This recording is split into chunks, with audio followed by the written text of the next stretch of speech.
So, good evening to our clinical instructor. I am John Tomas from BSN 3-2 and I'll be performing the recorded turn demonstration for the assessment of bicep reflex. So, may I start na po?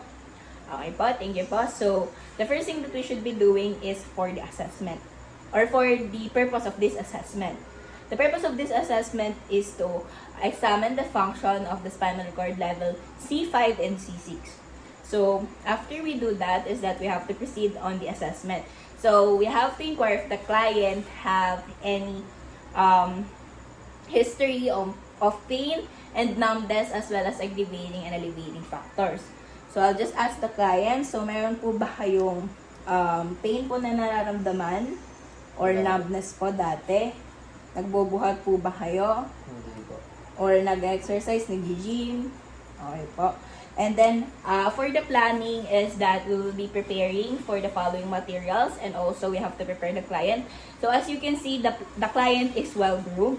And for the materials to be used is that we'll just have to improvise an percussion hammer for this one. So, I'll be using umbrella. And then, right after that, we'll have to proceed on for the procedure. So, for the procedure is that we'll have to explain to the client what we're going to do, why is it necessary, and how the client will cooperate, and also discuss how the results will be used in further treatment or plan of care. So, good evening po, sir. Ako po si John Tomas. Student nurse po ako sa Wesleyan University of the Philippines, and magiging nurse niyo po ako from 11 p.m. hanggang 7 a.m. ng umaga. Okay po? So, ang gagawin po natin, i-assess po natin yung biceps nyo kung may problema po. Okay po? So, don't worry, sir.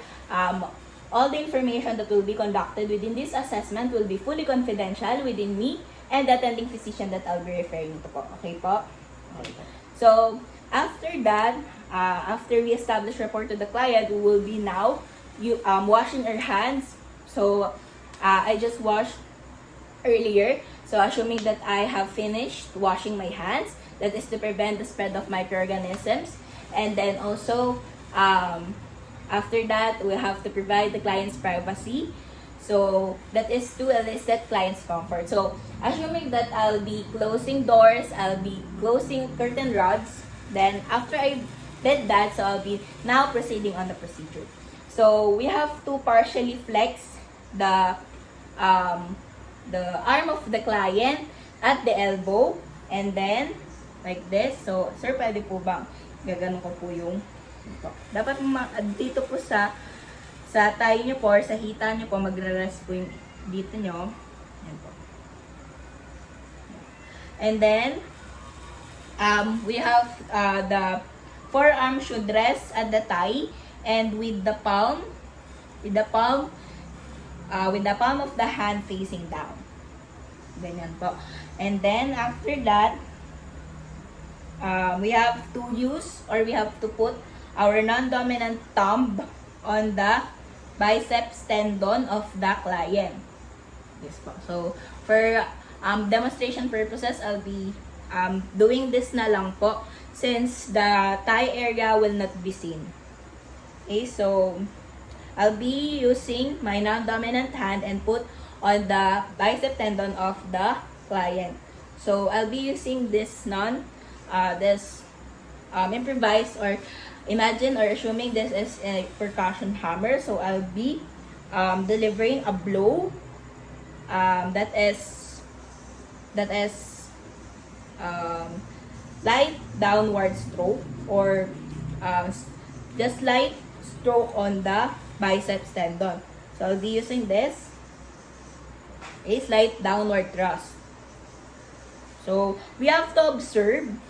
Okay, again, we have to observe if the client elicit or if there were slight flexion of the elbow of the client.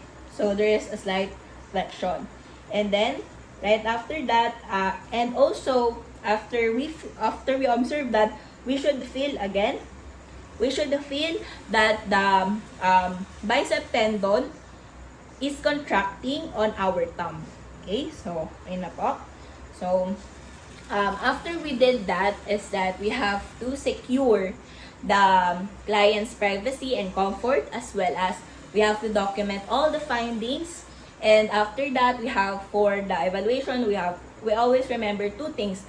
So the first one is that we will have to follow the procedures on and describe the reflex response based on the grading scale response or scale for grading reflex response. And the last one is to refer any deviations or report any deviations from normal to the physician. Thank you po.